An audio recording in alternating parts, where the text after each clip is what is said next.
Hello दोस्तों, नमस्कार। दोस्तों, पिछले वीडियो में हमने रिलॉस के बारे में बात की थी। इस वीडियो में हम रिलॉस और लिमोआ को कंपेयर करेंगे।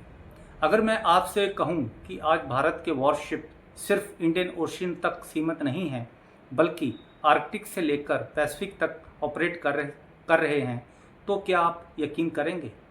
आज भारत एक ऐसी स्ट्रैटेजी पर काम कर रहा है जहां वो किसी एक कैंप का हिस्सा नहीं है, लेकिन पूरी दुनिया के मिलिट्री बेसिस को एक्सेस कर रहा है। और इस गेम के सबसे पावरफुल टूल्स हैं रिलॉस और लिमोआ। दो एग्रीमेंट्स, दो सुपर पावर्स और एक ही गोल, इंडिया का ग्लोबल राइज करना। लेकिन सवाल ये है, क्या ये दोनों सेम हैं या फिर इनके पीछे छुपा है एक बड़ा जियोपॉलिटिकल गेम? आज हम इसे आसान भाषा में समझेंगे। आज भारत सिर्फ बॉर्डर डिफेंड नहीं कर रहा, बल्कि ग्लोबल इन्फ्लुएंस बिल्ड कर रहा है, क्योंकि आज ट्रेड, एनर्जी और सिक्योरिटी सब कुछ समुंदर पर डिपेंड करता है। और इसी वजह से इंडिया को चाहिए ग्लोबल रीच। यहीं से शुरू होती है कहानी लिमोआ की। लिमोआ 2016 में साइन हुआ इंडिया और यूनाइटेड स्टेट के बीच। ये एग्रीमेंट अलाउ करता है कि इंडियन नेवी और एयरफोर्स फ्यूल के लिए, रिपेयर के लिए और मिशन कंटिन्यू करने के लिए यूएस बेसिस का इस्तेमाल कर सकता है। मतलब अगर इंडियन वॉरशिप अफ्रीका के पास हैं तो उसे इंडिया वापस आने की ज़रूरत नहीं है। वो यूएस बेस पर जा सकता है और वहीं से ऑपरेशन जारी रख सकता है। इंडिया को एक्सेस मिलता है जिबूती, डियागो गार्सिया, गुआम और पैसिफिक के कई स्ट्रेटेजिक पॉइंट्स का। मतलब इंडिया अब रीजनल नहीं, ग्लोबल प्लेयर बन चुका है दोस्तों। लेकिन इम्पॉर्टेंट बात यह है कि लिमोआ सिर्फ लॉजिस्टिक्स अरेंजमेंट है, कोई परमानेंट बेस नहीं है, कोई ट्रूप डिप्लॉयमेंट नहीं है। अब आते हैं रिलॉस पर। रिलॉस 2025 में साइन हुआ और 2026 में ऑपरेशनल हुआ। ये इंडिया और रशिया के बीच एक पावरफुल एग्रीमेंट है और ये लिमोआ से काफ़ी अलग है। रिलॉस अलाउ करता है 3000 तक ट्रूप्स, 5 वॉरशिप्स और 10 फाइटर एयरक्राफ्ट तक डिप्लॉयमेंट। मीन्स ये सिर्फ फ्यूल अरेंजमेंट नहीं है, बल्कि लिमिटेड मिलिट्री प्रेजेंस भी अलाउ करता है। और सबसे बड़ा फ़ायदा, आर्कटिक एक्सेस। इंडिया की पहुंच अब आर्कटिक तक हो गई है। अब सवाल है कि आर्कटिक इतना इम्पोर्टेंट क्यों है? क्योंकि फ्यूचर ट्रेड रूट्स और एनर्जी रिसोर्सेज यहीं से आने वाले हैं।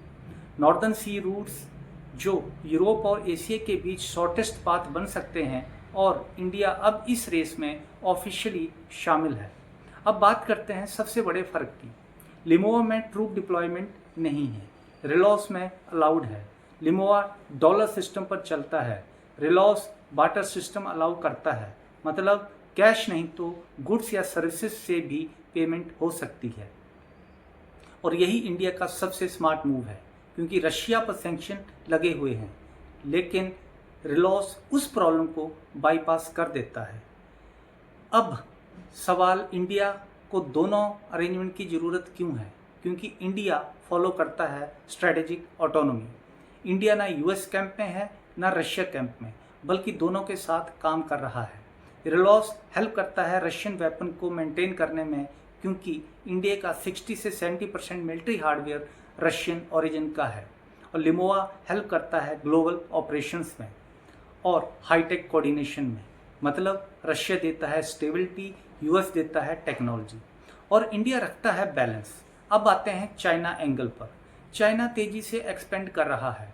South China Sea, belt and road और string of pearl strategy, Gwadar, Hambantota, Djibouti. China धीरे धीरे इंडियन ओशियन को सराउंड कर रहा है। अब इंडिया क्या करता है? लिमोआ के थ्रू पैसिफिक साइड पर काउंटर करता है और रिलॉस के थ्रू आर्कटिक रूट सिक्योर करता है। मीन्स इंडिया ने मल्टी डायरेक्शनल स्ट्रेटजी बना ली है। नॉर्थ, साउथ, ईस्ट, हर डायरेक्शन में प्रेजेंस। आज की दुनिया अलायंस की नहीं है, आज की दुनिया पार्टनरशिप की है और इंडिया इस गेम को परफेक्टली खेल रहा है। यूएस के साथ भी डील, रशिया के साथ भी डील, गोल डिपेंडेंस ज़ीरो, इन्फ्लुएंस मैक्सिमम। आने वाले समय में इंडिया, यूके, वियतनाम जैसे देशों के साथ भी एग्रीमेंट्स कर सकता है। 2030 तक गोल है ग्लोबल इंटरऑपरेबिलिटी और फ्यूचर में स्पेस कोलैबोरेशन तक पॉसिबिलिटी है। तो दोस्तों, रिलॉस और लिमोआ सिर्फ एग्रीमेंट नहीं है, ये इंडिया की नई फॉरेन पॉलिसी के पिलर है।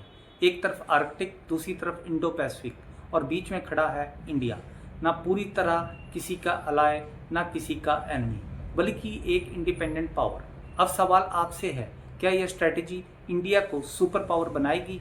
कमेंट में जरूर बताना। जय हिंद।